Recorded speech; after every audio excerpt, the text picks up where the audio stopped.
I sat on the edge of our bed, gripping one of Melissa's favorite high heels.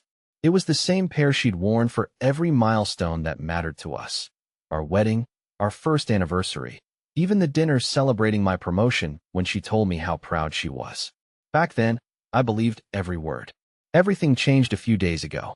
I stumbled across a message on her phone, short, yet devastating. Can't wait to see you tonight. Were those red heels? I love how sexy they make you look. It felt like a punch to the chest.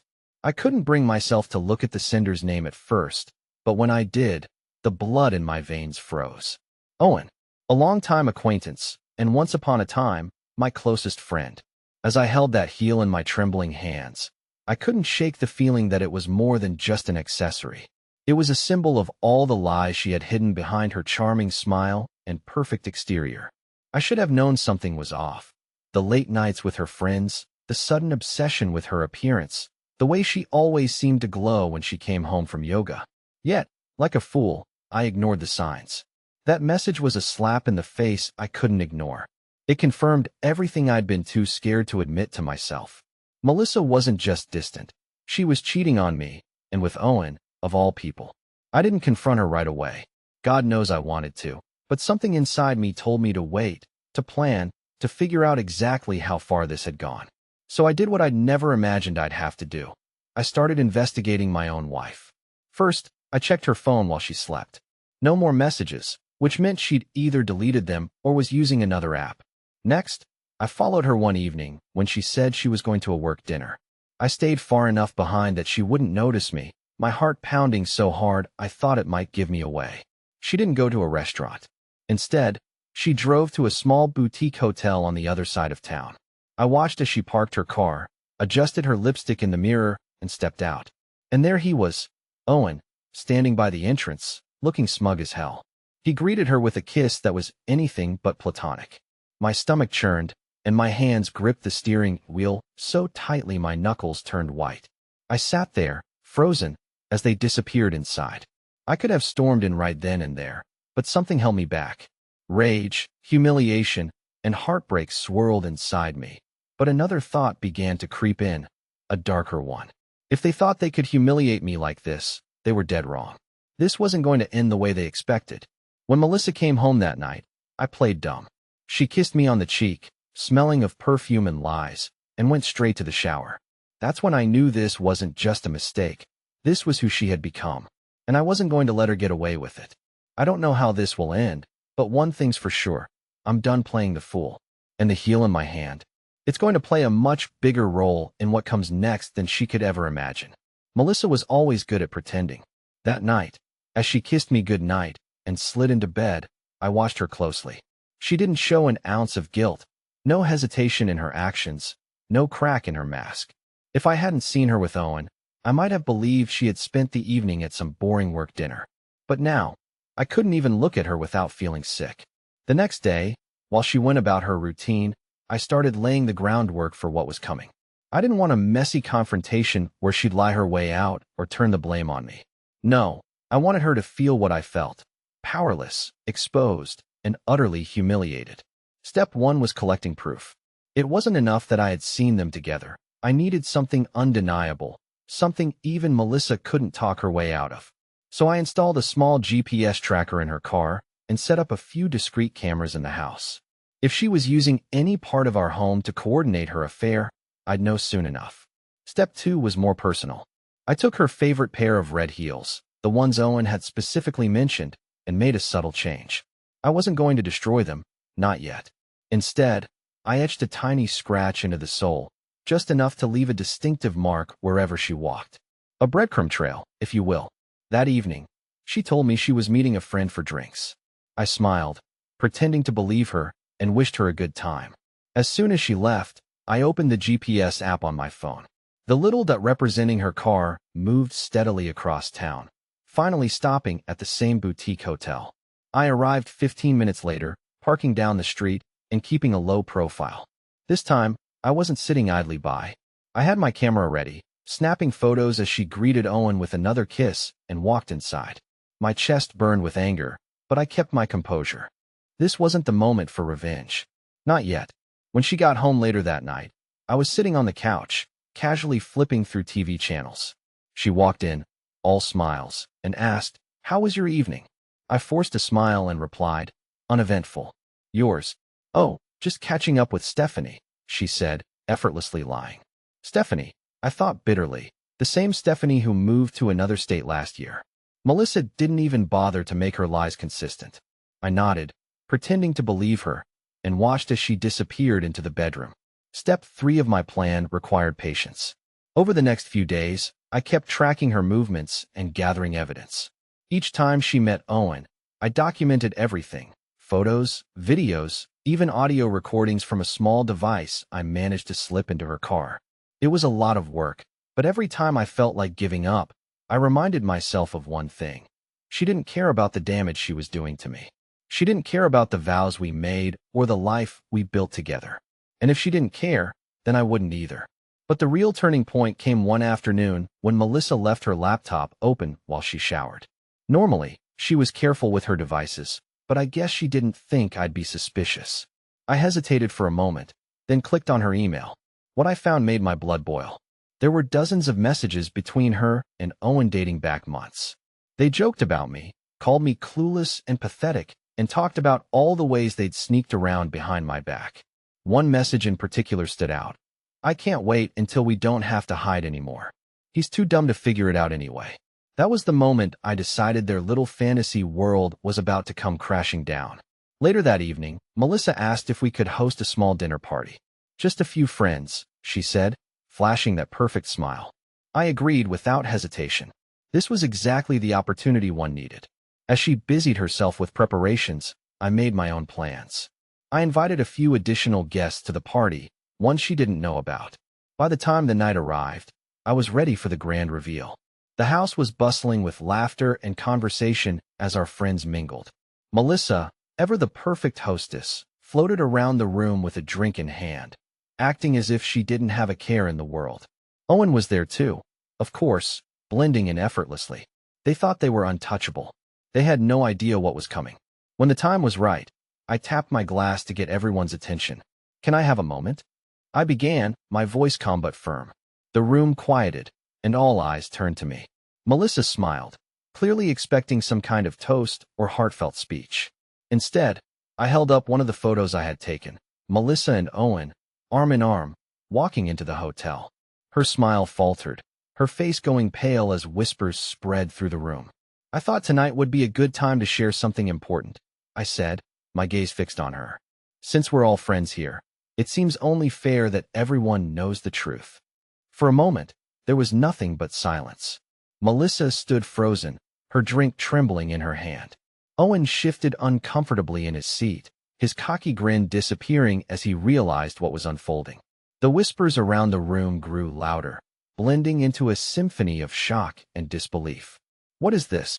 Melissa finally stammered, her voice a mixture of panic and outrage.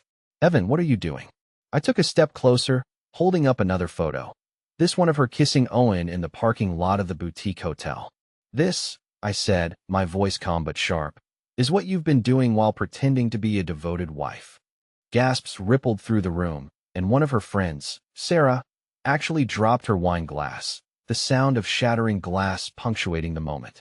Melissa's face turned bright red, but she quickly tried to regain her composure. "This is insane," she blurted, her tone now laced with anger. "You're making a fool of yourself, Evan. These are just doctored photos or something. You're jealous and paranoid." I chuckled darkly, shaking my head. "Doctored, really? Then I suppose you'd have no problem explaining this." I reached for my phone, playing an audio recording from her car. Melissa's voice echoed through the room. "I love how stupid he is. He never even questions me anymore. And those heels, Owen, they're for you. He doesn't even notice when I wear them out." The room erupted. People were whispering and pointing, their gazes darting between Melissa and Owen. Some were glaring at Owen with open disgust, while others looked at me with pity. Melissa's mask of confidence crumbled completely. "You had no right to record me," she screamed, her voice cracking. "This is a violation of my privacy." "Privacy?" I shot back, my voice rising for the first time. "You're lecturing me about privacy while sneaking around with my so-called friend? Don't talk to me about rights, Melissa. You forfeited that the moment you decided our marriage wasn't worth your loyalty. Owen, who had been silent up until now, finally stood up, trying to salvage the situation. Evan, man, let's not blow this out of proportion, he said, holding his hands up like a peacekeeper. This doesn't have to get ugly. I stared at him, my anger boiling over. Out of proportion? You've been sleeping with my wife behind my back for months, laughing at me, and you have the nerve to act like the victim? I stepped closer, my voice dropping to a dangerous calm. You should leave now. Owen hesitated, glancing at Melissa, who looked like she wanted to crawl under a rock. Finally, he grabbed his coat and stormed out, muttering something under his breath. Melissa stood there, tears streaming down her face, her composure completely shattered. Evan, please, she begged, her voice barely above a whisper. We can talk about this. You don't have to ruin everything. Ruin everything? I repeated, incredulous. Melissa, you ruined everything. You threw away 10 years of marriage, 10 years of trust, for what? A fling with Owen? And you expect me to just sit here and pretend everything's fine? I turned to the room, addressing everyone. I'm sorry you all had to see this, but I'm done covering for her. I've been the fool for too long, and I won't do it anymore. The party quickly dissolved after that.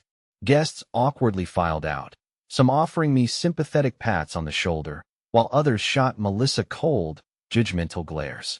By the time the house was empty, it was just the two of us, standing in the wreckage of our marriage. Melissa tried to approach me, her voice trembling. Evan, please, we can work this out. I made a mistake, but it doesn't have to end like this. I shook my head, feeling a strange sense of calm wash over me. No, Melissa, it's already over. You just don't realize it yet. The house was eerily quiet after everyone left. Melissa stood by the kitchen counter, her arms crossed, her face a mix of anger, regret, and desperation. I stayed on the couch, staring at the remnants of the party, half-empty wine glasses, crumpled napkins, and the broken pieces of our marriage scattered in every corner of the room. I can't believe you humiliated me like that, Melissa hissed, breaking the silence. Her voice was sharp, but I could hear the trembling beneath it. I laughed bitterly, finally looking at her. Humiliated you? You think this is about your embarrassment, Melissa? You destroyed our marriage. You made me the laughingstock of everyone you and Owen have been mocking behind my back. She flinched at his name. I didn't mean for it to happen, she said, her voice softening. It just got out of control. I stood up, the anger boiling just beneath my skin. Out of control? That's what you call meeting him at hotels, sneaking around, and telling him I'm too stupid to figure it out? Don't insult me by pretending this was some harmless mistake. Her tears started falling again, but I wasn't moved. For years I'd been the one to comfort her, to pick her up when she was down, to fight for us when things got tough.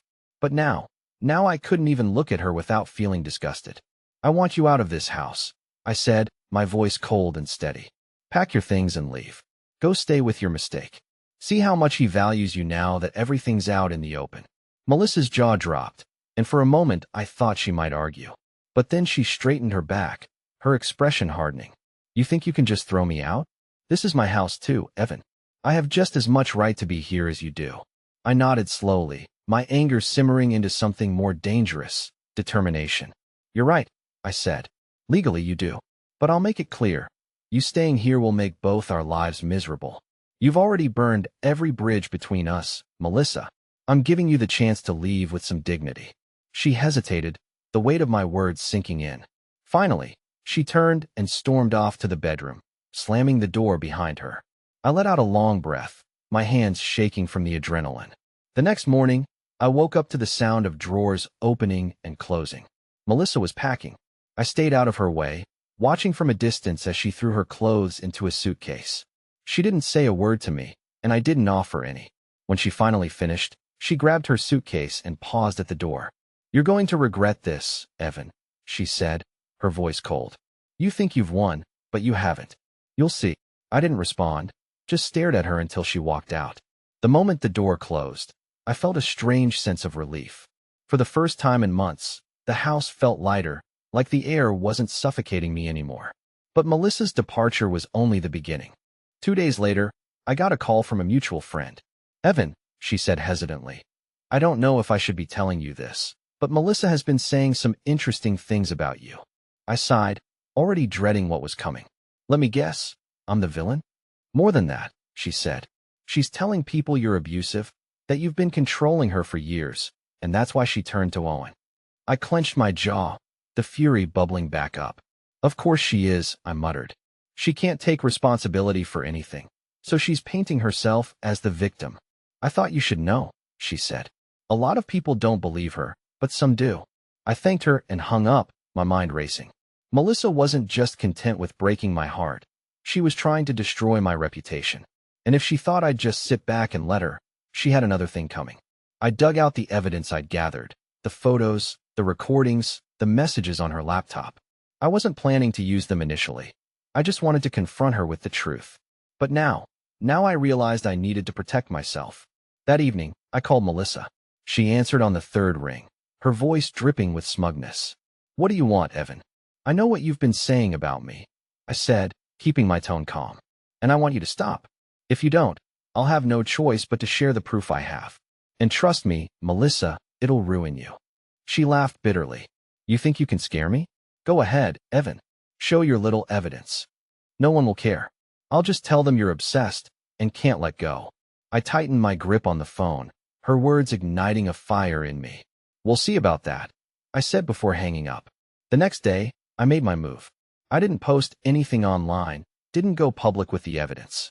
Instead, I sent it to a select few people, close friends, family, and mutual acquaintances who had heard Melissa's lies. Along with the proof, I wrote a simple message. I don't want to drag this out or make it messy, but I won't stand by while my character is attacked. Here's the truth. Do with it what you will. The response was immediate. My phone blew up with messages of support, and more than one person reached out to tell me they confronted Melissa. She wasn't expecting that. By the end of the day, I got a text from her. You've made your point. I hope you're happy. I stared at the message, feeling no satisfaction, only exhaustion. This wasn't about winning. It was about survival. And though the battle wasn't over, I knew one thing for sure. Melissa would think twice before coming after me again. For the first time in weeks, I thought the storm had passed. Melissa had backed off after my message, and the chaos of our shattered marriage seemed to settle into a dull, uneasy calm. But I should have known better. Melissa wasn't the kind of person to let things go quietly. It started with small things. I noticed strange charges on our shared bank account. Hotel stays, expensive dinners, even purchases at high-end boutiques. At first, I thought they might be mistakes, but then it hit me. Melissa was still using the joint account. While I was busy picking up the pieces of my life, she was treating herself to luxuries on my dime. I called the bank immediately, demanding to know how she still had access. Turns out I had forgotten to revoke her card. A simple oversight on my part, but it gave her just enough room to bleed me dry. That night, I called her. She answered, her voice dripping with feigned sweetness. Evan, what a surprise. Did you miss me already? Cut the crap, Melissa, I snapped. I know what you're doing. The charge is on the account. Stop now, or I'll freeze it entirely. She laughed, a cold, sharp sound that sent a chill down my spine. Oh, Evan, don't act like you're the victim here. After everything you've put me through, don't I deserve a little compensation? Compensation? I nearly shouted. You cheated on me. You lied to me, and now you think you're entitled to my money? I think I'm entitled to what's fair, she replied coolly. And if you try to cut me off, I'll make sure everyone knows just how fair you've been during this divorce. I hung up, my hands trembling with anger. It was clear Melissa wasn't just trying to hurt me emotionally. She wanted to destroy me financially too. The next morning, I went to my lawyer. I want her cut off completely, I said, slamming the bank statements onto his desk. No more access to my money. No more using me as her personal ATM. My lawyer, a no-nonsense man named Frank, nodded thoughtfully. We can freeze the joint account immediately, he said. But I'll warn you, Evan, this might provoke her. If she's already being difficult, cutting off her financial lifeline could make things messy. Let it get messy, I said through gritted teeth. I'm done playing nice. By the end of the day, Melissa's card was deactivated, and the account was locked. I felt a small surge of victory, but it didn't last long. That evening, she called me again, her voice full of venom. You really think you can win, don't you? She hissed. Freezing the account doesn't change anything, Evan. I'll get what's mine one way or another. Good luck with that, I replied, hanging up before she could say more. But her words stayed with me, a nagging reminder that this wasn't over. The real blow came 2 days later when I received a letter from her lawyer. Melissa was suing me for spousal support, claiming I had financially and emotionally abandoned her. She was demanding a hefty monthly payment, along with half of our remaining assets. I stared at the letter, my heart sinking. This wasn't just about the money, it was about control. Melissa wanted to keep me under her thumb, even after everything she had done, and she was willing to drag me through the courts to do it. Frank wasn't surprised when I showed him the letter. "This is a common tactic," he said. "She knows you're angry, and she's hoping to use that against you. But don't worry, we'll fight this." "How?" I asked, feeling defeated. "She's already telling people I'm abusive. Now she's trying to make it look like I've left her destitute." "Then we'll use the evidence you've gathered," Frank said firmly. "The photos, the recordings, they all paint a very different picture of her behavior. And if she wants to bring this to court, we'll make sure the truth comes out." The weeks that followed were some of the most grueling of my life. Melissa didn't just stop at the lawsuit. She started spreading even more lies about me to our mutual friends, painting herself as the victim of a cold, unfeeling husband. Some people believed her, cutting ties with me entirely. Others reached out to offer their support, but even their kindness couldn't dull the pain of betrayal. But through it all, I stayed focused on the goal, exposing Melissa for who she really was. Every time she threw another accusation my way, Frank and I countered with cold, hard facts. The evidence I had gathered became our shield, and slowly but surely, Melissa's lies began to unravel. The turning point came during a deposition. Melissa sat across from me, her lawyer at her side, her expression smug and defiant. She repeated her claims about my supposed abuse, but when Frank presented the audio recordings of her mocking me with Owen, her confidence faltered. "What do you have to say about this?" Frank asked, playing one of the clips. Melissa's voice filled the room. "He's too stupid to figure it out. He'll never leave me no matter what I do." Her lawyer tried to object, but the damage was done. Melissa's carefully constructed narrative began to crumble, and for the first time, I saw real fear in her eyes. That night, as I sat alone in my quiet, empty house, I realized something important. Melissa might have taken years of my life, but she wouldn't take my future. The fight wasn't over yet, but for the first time, I felt like I was winning. The deposition marked the first crack in Melissa's armor. Watching her face crumble as her lies were exposed gave me a glimmer of hope, a sense that for once, I wasn't the one being humiliated. But if I thought she'd back down after that, I was sorely mistaken. The very next day, she retaliated. I woke up to a flood of messages from friends and acquaintances, all asking the same question: why is Melissa posting this? My stomach dropped as I opened my phone to find a social media post from her. A carefully crafted sob story about how I had emotionally abused her for years, how she had no choice but to find comfort elsewhere, and how I was now trying to ruin her life out of spite. She didn't stop there. She attached a photo of us from happier times, captioning it, "I thought he was my forever, but people change." If you've ever felt trapped in a loveless marriage, you'll understand my pain. The comments were a mix of sympathy and outrage, with strangers chiming in to tell her how brave she was for speaking out. My name wasn't mentioned explicitly, but everyone knew who she was talking about. I called Frank immediately. "She's turning this into a public circus," I said, my voice tight with frustration. "What can we do about it?" Frank sighed. "Unfortunately, not much. As long as she's not naming you directly or making outright false claims, it's hard to prove defamation. But don't worry, this kind of stunt won't hold up in court. Focus on the evidence we have." His words were logical, but they didn't do much to calm me down. Melissa wasn't just trying to win a legal battle anymore. She was trying to destroy my reputation completely. That night, I sat down with a glass of whiskey and thought about my next move. Part of me wanted to fight fire with fire, to post the recordings, the photos, and the text for the world to see. But deep down, I knew that wasn't who I was. If I stooped to her level, I'd just give her more ammunition to use against me. Instead, I decided to let the evidence speak for itself. I doubled down on preparing for court, working with Frank to ensure every piece of proof was airtight. At the same time, I reached out to mutual friends, the ones who hadn't taken sides yet. I showed them the truth, calmly and without drama. Some of them were shocked, others were skeptical, but more than a few came back to me with apologies. Then, out of nowhere, came the biggest surprise of all. One evening, as I was reviewing documents, I got a call from an unknown number. Normally, I'd let it go to voicemail, but something told me to answer. "Hello," I said cautiously. There was a pause, then a woman's voice. "Hi, Evan. This is Julia." Julia, Owen's wife. We'd met a few times at gatherings, but we weren't close. The last I'd heard, she and Owen had split up quietly a few months ago. "I'm sorry to bother you," she continued, "but I think we need to talk. It's about Melissa and Owen." My heart raced. "I'm listening." She let out a shaky breath. "I found out about their affair months ago. It's why I left him. But there's more to it than just the cheating. Owen, he's been planning something with Melissa. Something that could hurt you." "What do you mean?" I asked, my grip tightening on the phone. "I'm not sure of all the details," she admitted, "but I overheard them talking about draining your accounts.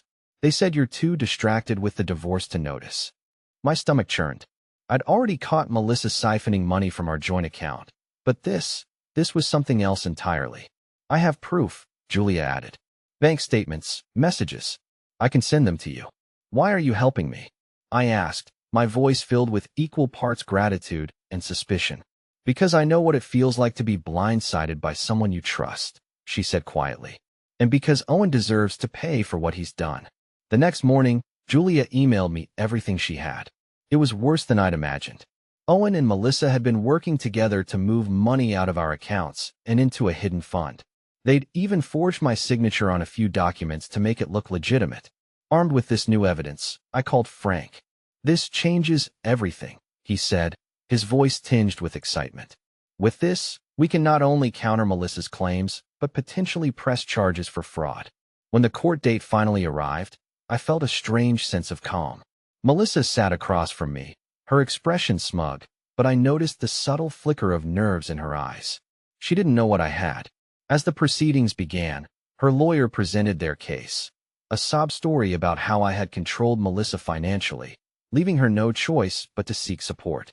It was infuriating to listen to, but I stayed silent, letting Frank do his job. When it was our turn, Frank didn't hold back. He laid out the timeline of Melissa's affair, the forged documents, the secret fund she and Owen had set up. Every piece of evidence was damning, and as he presented Julia's testimony, I watched Melissa's composure crumble.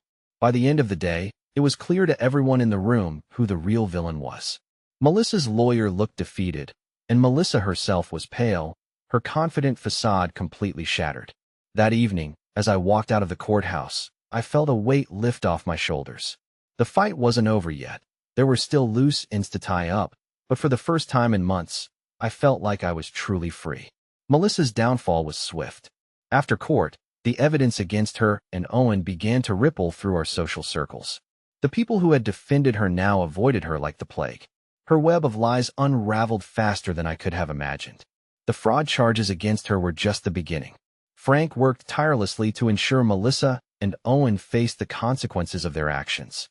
They both had to attend hearings, and it didn't take long for Owen to crack under pressure. He turned on Melissa, providing even more proof of their schemes to save himself. Watching them turn on each other was almost poetic. At home, I started to feel the pieces of my life slowly falling back into place. I moved Melissa's remaining belongings into storage and changed the locks on the house. It felt symbolic, closing a chapter that had poisoned my life for too long. One day, I got a call from Julia. "They're finished," she said, her voice tinged with satisfaction. "Owen's lost everything. Melissa won't be far behind." "Thank you, Julia," I said sincerely. "I don't know what I'd have done without your help." "You're welcome," she replied. "Just promise me one thing. Don't let them ruin you. You deserve better." Melissa tried to reach out once. She showed up at the house, tears streaming down her face, begging for forgiveness. "Evan, please," she sobbed. "I've lost everything. I need you." I looked at her, feeling nothing but pity. "Melissa, you made your choices. Now you get to live with them." She left without another word, and I knew it was the last time I'd see her. With Melissa and Owen out of my life, I finally felt free. The courts ruled in my favor, dismissing Melissa's claims and solidifying the fraud charges against her and Owen. While they dealt with their legal battles, I focused on rebuilding what they had tried to destroy. The first thing I did was sell the house. It had too many memories, too many ghosts of a life I no longer wanted. I moved to a smaller place across town where I could start fresh.